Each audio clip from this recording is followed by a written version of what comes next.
which leads us to House of Dragon episode 3, The Burning Mill, which is an appropriate title for basically the cold open of this episode, where we meet the Brackens and the Blackwoods, who have a little verbal sparring match. You can already tell there's history.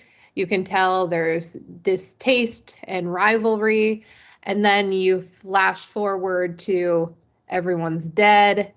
We find out truly which one won in the end, but we basically are shown how the Targaryen war that is brewing has allowed people who are already fighting over lands in Westeros to use that as like, oh, well, if you choose that person, I'm choosing this person, and then we really can go to war and resolve this. Yeah. What do you think about this cold open? Yeah. I mean, you're right. I mean, the Targaryen battle within the family that is brewing. You know, people are using that as a proxy to be able to, where they have some pre-existing beefs with other folks within Westeros, using that to like, okay, we're gonna ready to throw hands. So yeah, the Bracken and Blackwood definitely did that.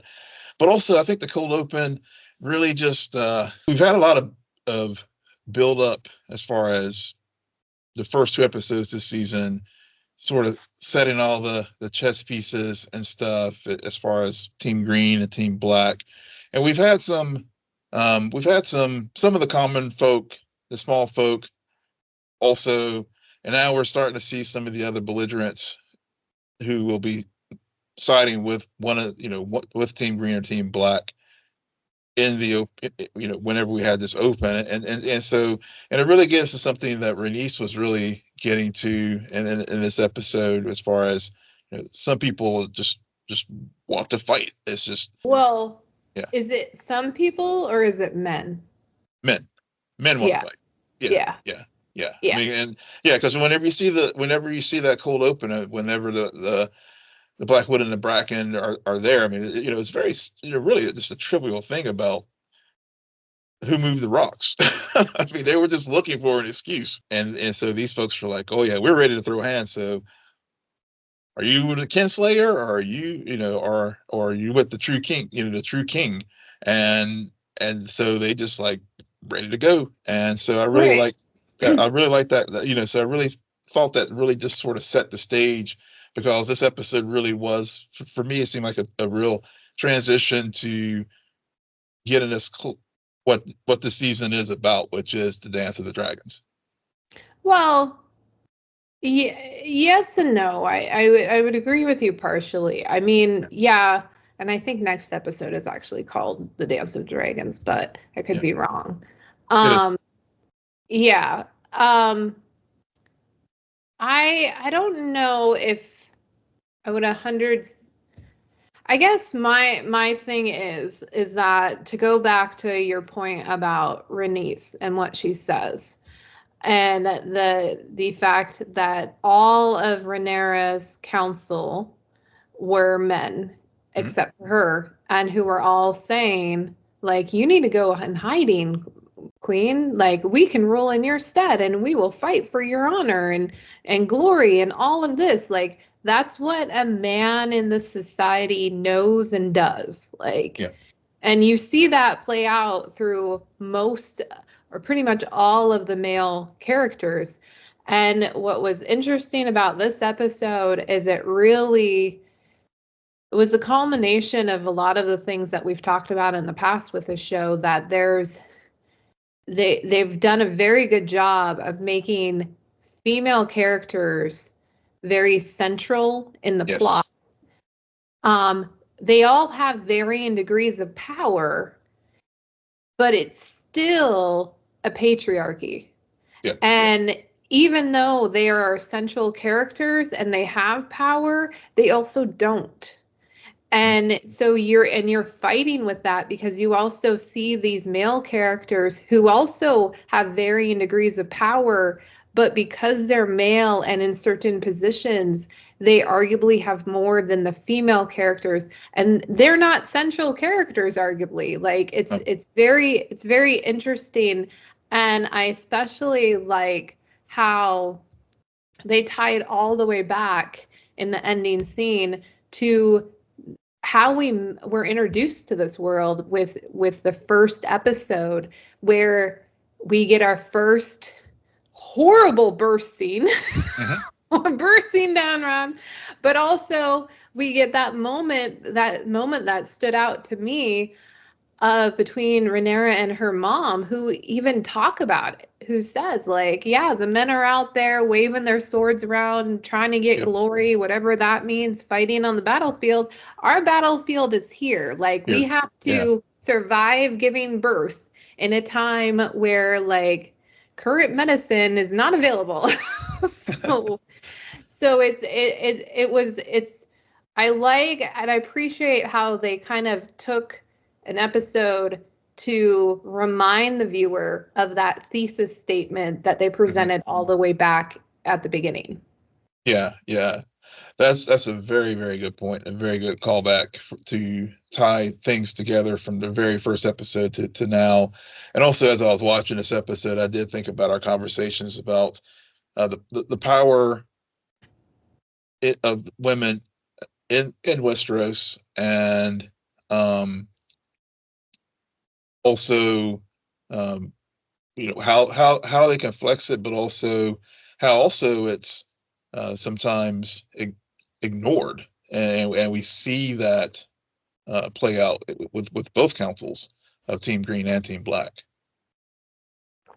as far as how they treat how the men basically, with Alicent, she continues to get more and more marginalized, especially now that Otto is gone, and Rhaenyra in this episode, we saw it last episode, and then we see it even more so now that Damon's gone. How the other Corliss column, the Dithers or Dragonstone, I don't remember. Yeah, how they were trying to, again, marginalize Rhaenyra, and even she calls it out. It's just like, what you guys are, proposing here is treason, as far as trying to, like, say, oh, no, little lady, just don't worry your head about it. We got it. We got it. We got it. And well, so, they were manipulating, because they're like, you just suffered an attack.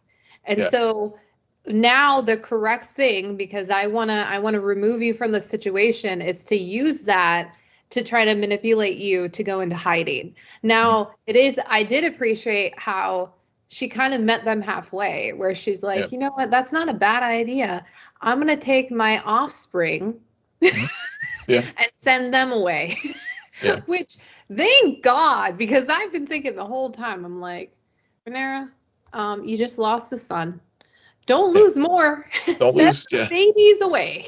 Yep. Oh, yeah, you're not. Yeah, you guys, Dragonstone's not that far from King's Landing, so they've got Vhagar. Yeah. What did you think about? Oh my God. This episode made it very clear how, between this week and the first episode, it's very clear how close Dragonstone and King's Landing are to one another. My God. But about her sending her kids away, she also sends dragon eggs away. It was very telling. Yep. And then she sends Rhaena. Yep. Rhaena away. What did you think about Rhaena's part in this episode? Yeah, two things. So one, as far as sending the dragon eggs away, apparently those dragon eggs are Daenerys dragons down the line. And then as far as sending her away, it was smart in the sense that, it was a necessary thing that had to be done to basically make sure that Rhaenyra's legacy and all is not lost if they lose the castle. Right. And so, but also Rhaena. I thought that they were gonna pair her with Sea Smoke, because there was that scene where, Rhaenyra's late husband's dragon was restless, and like somebody needs to claim it. So I thought she was gonna try to have her match up with that dragon. No, yeah, I have a theory about who's going to get paired up with Sneak Smoke, but let's put a pin in that. So yeah, so as far as Rhaena, I mean, I think she to me was disappointed, in in that she really wanted to take an active role in the fight, and Baela's getting to do because Baela's getting to go out on patrol and do things. Jace is getting to do things. So I sensed her disappointment whenever she was given a task basically to be a nursemaid. But in some regards, she has one of the most important jobs of all of them.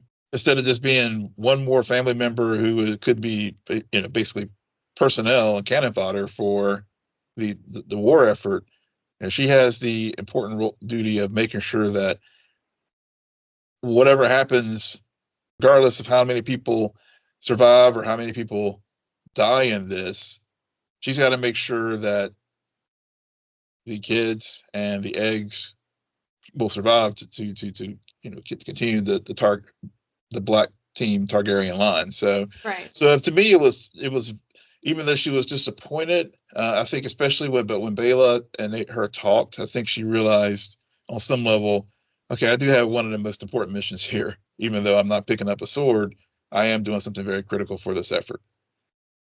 So, right, exactly. So, what is your theory about Sea Smoke? So I think whenever we get introduced to Olaf, the guy who does have dragon seed, because he apparently is I guess the bastard son of Balon and Viserys. Yeah, so it's a claim, which is funny. He makes that claim just as Aegon walks in. Right. I was like, okay, that scene did not play out how I thought it was going to play out, but if that's the case, and the thing about this show we've seen is they don't introduce characters just for no reason, and so so I'm thinking if he is indeed of the Targaryen line, and they're going to need some people around, we don't have we have this unpaired dragon right now. He might be the one that gets it. Right. No, that is a great theory, and you're probably right, because they have so far introduced between what? Alan, Yep. Olaf, and then Hugh. Like these characters, very quote unquote commoners, who are given screen time that have yet to pay off, but they will. They're certainly brewing the pot here, and it was a great transition scene of just. I mean, Aegon, Larys talks some sense into him, kind of manipulates him, but says no, you can't go even though you want to, because that's what your family want, as they are also trying to get your throne, which is kind of not necessarily true. No. but it makes sense. You can see that is the button to push, and then Aegon walks in, and he's trying to get the squire to go fuck someone, and then he walks in on his brother, and I don't know. I really want to see more Aemond and Aegon interactions. And so at the start of this episode, when Aemond is at the small council, I'm still not sure why. They haven't been clear about what his title is, but there's clearly some respect and something there between these two. Yeah. But at the same time, then you have this scene 40 minutes later, and half of me is just oh my God, is this a reminder that Aemon is still the little brother? Or is this just showing how Aegon, now we're seeing the lunacy in his grief, because the guy did just lose a son. I don't know how many days before this episode. Oh, not too many, because I mean Yeah. the rat. I mean, it was pretty clear what the establishment of the rat catchers still hanging out in the square. It Right. hasn't been Right. that long. Yeah. Right. Which, thank you for bringing that up, because this episode we already talked about the patriarchy versus the matriarchy and that sense on war. But I like the use of that image, as well as there's a conversation where we learn more about the Bracken and Blackwood rivalry from as Damon ends up talking to Strong in Harrenhal. Mm-hmm. And I just love the line of like, well, why did they hate each other? Well, who knows? That answer is lost in time. Yeah. Like it is, and then that just echoes into a later scene where Rhaenyra and Rhaenyra go back and forth. It's like, sooner or later people will forget what the start of this was. I mean, is right now it's not Luke's death. It's actually Jaehaerys's death that is making people want to pick sides and thinking like that was the start of the war. And oh yeah, don't forget there was a time when one of your sons poked out Eamon's eye. So like, did it start all the way back then? Like, when did it start? It doesn't matter. People only know what like the current event or action, and also how it affects the other person. And I think just in terms of showing that hanging rat catcher, it's just a reminder, arguably at this point, more commoners have died than Targaryens. Yeah. Yeah. There's the commoners. Yeah. More of, the commoners have, like we talked about at the beginning, the proxy battle with the Brackens and the Blackwoods. Yeah. I mean, more people, but I'm glad you brought that up as far as what Rhaenys was telling Rhaenyra, and how that, and I guess it was when I was thinking about, when we were talking about the cold open, I thought about that too, as far as like, why, what's the purpose of all this fighting again? And I guess when Damon was in Harrenhal and hearing from Strong, I mean, those are all, I think that's what makes the show work so well for me. It's just like, we, at the end of the day, we have all these various factions sort of positioning themselves, and perceived slights and actual slights, and it's sort of like, it's just like you see this in family. You do see this in families. It's like, what, you just know somebody's beefing right now. Uncle Jane is beefing with Aunt Susie, and at the end, and the kids are kind of sitting there like, well, what's the beef about? And people, it could be a beef that goes back to something in childhood. and people don't know about it. But here, as Rhaenys points out at the end of the, to your point too, is, if it's a kinsman versus kinsman fight, and you have the nuclear bombs of people having dragons, so far everybody's been restrained, but this is just, it's just not going to end well for anyone if we don't pull this back. Right. Yeah. I think more what you're getting at is like, this show does a really good job about perspective, because this episode, a lot of it actually, well, not a lot of it, but there's a bigger discussion being had about Harrenhal and the Riverlands. Like, they're Dragonstone and King's Landing. Like, I could get there quickly. They're very close.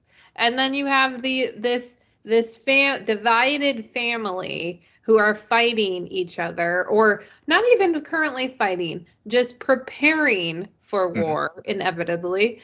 And then Damon arrives at Harrenhal,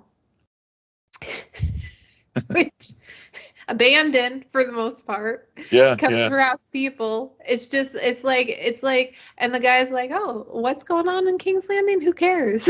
Yeah. like the further out you go, and this is something that I think why a lot of people gravitated to the Game of Thrones series is that it was a world. It wasn't just one part. And we have spent so long in King's Landing and Dragonstone that you forget Westeros is huge and wide.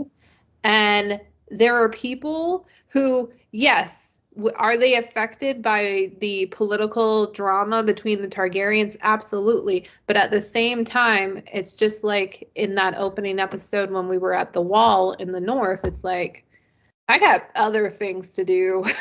Yeah. I can't like you guys have dragons, go and fight, okay? I have to protect my men. So you're seeing perspective, and the further you get away from it, the more arguably the better and the bigger perspective you have on the matter. It's just like, so one day long ago, no one's going to care what started this fight. They're just going to care at the end of the day who won and what line continued and what line didn't because of it.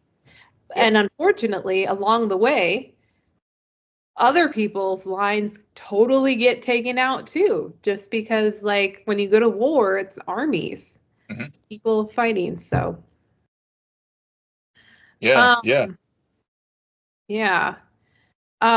What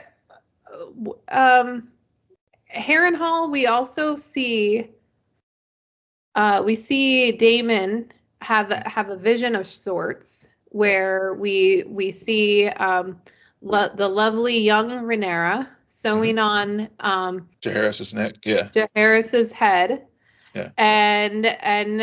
And then shortly after, he's told by some stranger in the castle that you're going to die here. Mm-hmm. So what are your thoughts on that? Yeah, so I had, so a couple things. One, I think that's the first time I've actually seen Damon he was freaked the fuck out. I think he peed his pants. Yeah, he was. Yeah, this man actually. I was like, wow. Yeah, this is creeping him out, and but also, I mean, there were so many things that were conveyed in that beyond the fear, and I don't know if it's one of those things where he was. I mean, I think Damon does have a conscience, and there several things he probably was thinking about. I mean, maybe guilt over the fact that he did end up causing the death of a relatively innocent child. Also, I mean, it was very interesting that he, whenever he had the vision, it was of young Rhaenyra. Yeah. So was he feeling, was he feeling guilty or, about some of the things that he did, how he took advantage of his niece? I mean, so, no. I mean, there were just, Sorry. You raised an excellent question where I was just like, why did they choose to show young Rhaenyra versus old Rhaenyra? I don't think it's guilt. Okay. Because she says something. She says, I'm always cleaning up you. What she says in her actions are actually of older Rhaenyra. Right. But she's younger. And maybe they did that because that is, quote unquote, I understand, but we're talking incest here. That is who he was initially attracted to, initially loved. Like, that is who he fell in love with. Yeah. So, I don't know. I mean, I just find it hard to believe like he feels guilty over taking advantage of, which he arguably didn't. I mean, they didn't have sex in that episode. Criston Cole had sex with Rhaenyra in that episode. Yeah, he did. Like, yes, it's the uncle, call it what you will, but he still had sex with Rhaenyra when she was clearly of age. She already had a few children. Yeah. I mean, but he did take some indecent liberties. I mean, Yeah, stuff happened there. yeah, there was an emotional bond, but still, the real villain and person who should feel guilty, Sir Criston Cole. Oh yeah, but don't worry. I'm going to pile on him here shortly, but yeah, but as just getting back to that scene, and as far as like as far as his death, I mean, I don't know if it's were they talking literally, figuratively, is it Oh, going I to be think about he is. I don't think it's going to be this season, but I think that they put that line in there very purposely, and the whole thing is so ominous that it's like, no, he is. He's going to die in an abandoned castle, probably the lord of that castle or something. And so all of this glory, like this legacy or whatever it is that he's wanted or feels like he was due because of his birthright, he will get, but he'll also die there. Yeah. I don't know. There's some kind of poetry in what they're trying to do with that. Totally. But I could be wrong. So no, yeah. No, I think something. I will say I was given all the strategic import that both sides were putting on Harrenhal. I had to be honest. I was a little disappointed whenever it showed up. I was like, I guess again, since I didn't watch, did Harrenhal, was it a relevant part of Game of Thrones, the first series, or show up or? It's been a while, guys. It's been a while, and Yeah. I know that name. I think it was we were there for a bit in I want to say season 2. I think that's the castle we were talking about. Okay. I think, but I'm not positive. But I definitely, I don't, it's not something like, oh, I've never heard of this place. And that's another thing. Like, for those who watch Game of Thrones, for those who read the books, like, all of the places, like, they're not sliding in, making up new places. Yeah. They're like, we're gonna go easy on the readers or the viewers because we're already having, like, it's just driving me crazy. Like, Rhaenyra, Rhaenyra, like I'm like, how what is happening here? I forgot that Rhaenyra had an Aegon as well. Yeah. She has an Aegon. She has a Viserys. Like people, get a dictionary with new words. I'm dying here. Yeah. So let's get into Criston Cole, and then we'll get into Alicent and Rhaenyra's final scene together. Yeah. So Cole. Yeah, he is so he is so in over his head. Whenever they like start the scene with him just standing there and the look on his face when they pan to him and his whole body language and stuff, it was just like, man, I'm way in over my head, and then of course coming in late to the council meeting, and it's just like, yeah, everything about him is just like, I talk about failing upward, falling upward, even though he's like, mediocre dude. Right. Yeah. Right. He, like, I don't know. I don't know what to do with Criston Cole. I will say I did hear that the actor is getting some shit from fans, and guys, don't do that, because the actor is doing a fine job. Now, I will say, it's not that I love to hate Sir Criston Cole. It's not that. Trust me, we're going to talk about The Boys in a bit, and I love to hate Homelander. I love to hate Homelander. He's an excellent villain. Sir Criston Cole just happened to step into this role and made some choices. Now, the actor is performing perfectly fine. Oh yeah. So just do not confuse the two, okay? Do not. Exactly. But Yeah, and that yeah. goes for all of Team Green. All of Team Green, lovely actors doing a great job, especially Olivia Cook, in my opinion. Mhm. But like they don't confuse the actor for like the character. Very different people. Yeah. And trust me, like there's some characters from Game of Thrones, like those actors. Oh, those poor guys.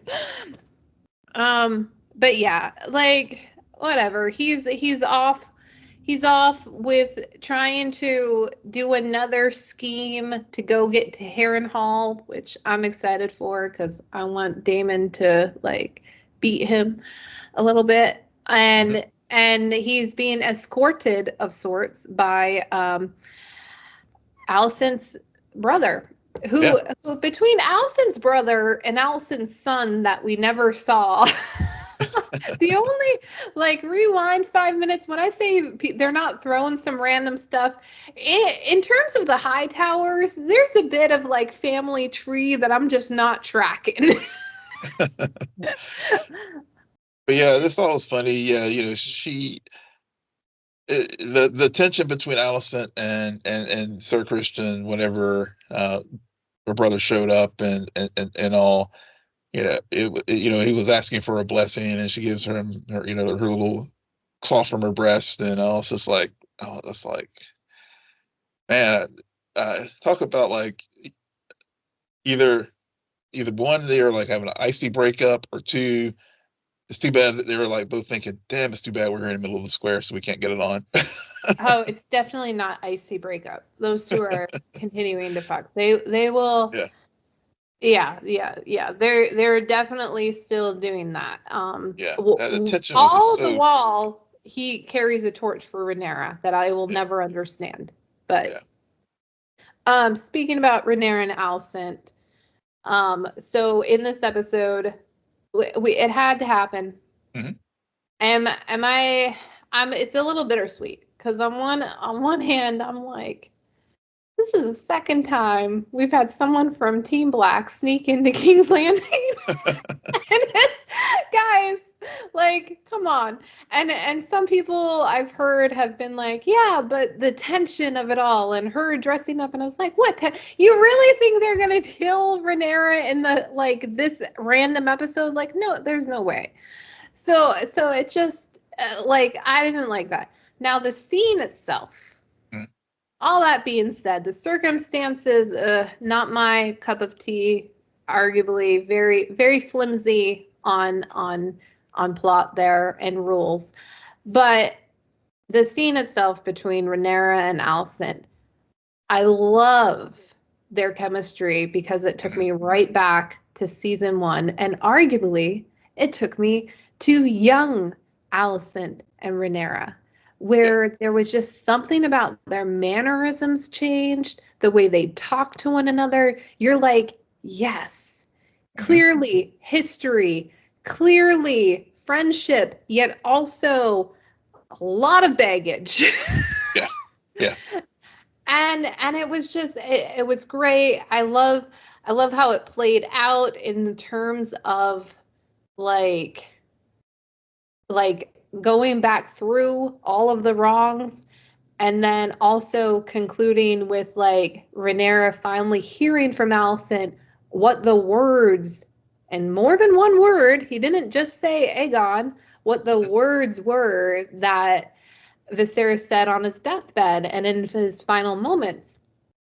And now I would love to say that I walked away being like, yeah, Alicent, you fucked up. But I'm sorry. I'm a little bit on Alicent's side here. Even if she Yeah. realizes, like she realized in that moment she screwed up, she literally can't do anything. Yeah. Like, what do you want her to do? Yeah. Yeah. like, like, I'm actually there with you. Yeah. yeah. It's like so, Rhaenyra, you think it's as easy as Alicent admitting she was wrong, and then like she can wave a wand, and Jaehaerys will suddenly be alive, and Aegon will step down. Like at this point, it's too late. Yeah. Yeah. Yeah. I'm completely there with you. I was, even though I'm still solidly Team Black, but Absolutely. in that moment, yeah, it was to your point. I mean, it was like, it was a bit naive of Rhaenyra. I don't know if naive is the right word, but it was just it all was not going to be well just because y'all had this moment of like realization, like, you know, where Alicent, because Alicent did realize that she Yep. misheard what and was mistaken about what happened that night. Even though she's like, "Oh, there was no mistake," he's like, "Yes, there was a mistake," but at the same time, Rhaenyra didn't like.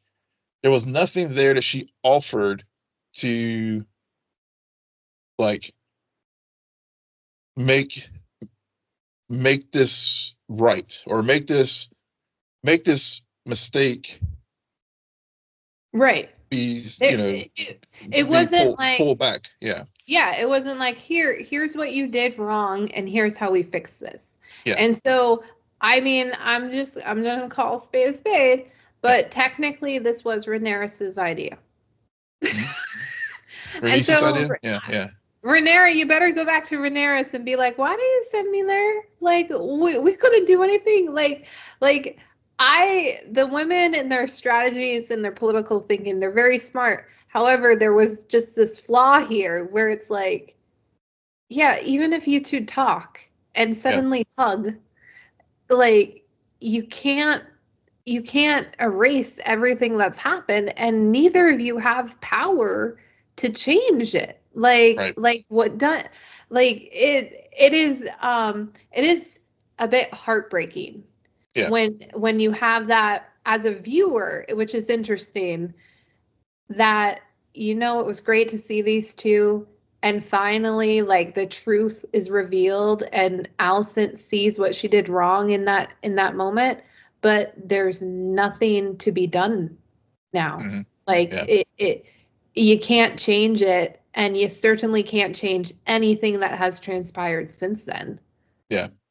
Exactly. And to that point about the power, this scene wasn't, apparently the scene was not in the book, but it makes sense to as far as, again, what we've talked about with it being a very patriarchal society, and also people, not, even if they go back to their respective people as far as their council and stuff, they're the die, like the die is cast and things are too far down, and so much has happened, and like, as we talked about earlier, people at this point now aren't even clear about what started this whole conflict, but we got to fight this, we got to fight now. Well, so right. I think, It's not even like they don't even care why the Targaryens are fighting. They have a reason to fight for something that they've wanted to, and that's what played out in that cold open. Yep. Like, they just used it as an excuse. Yeah. So I mean, yeah. I mean, I'll do, but you're right. I mean, as far as the scene itself, and I get Rhaenys's idea. She, even whenever she and Rhaenyra were talking earlier, as far as like, all the players are gone now because Otto Hightower is no longer out. She played the role of Hightower in this episode. Last episode, Otto was the cooler heads must prevail. Rhaenys played that role this time, but both of them are powerless to do anything. Rhaenys because she's a woman in this male world, and Otto because he's no longer king to, he's no longer hand to the king. So yeah, they just, I agree with you. It was very like heartbreaking or sobering when you realize, like, yeah, maybe if this had happened before Jace and Aemon met there, I guess there's any number of inflection points where they could have like stopped things getting to this point, but now there's nothing can be done. Yeah. Well, that is it for House of Dragon.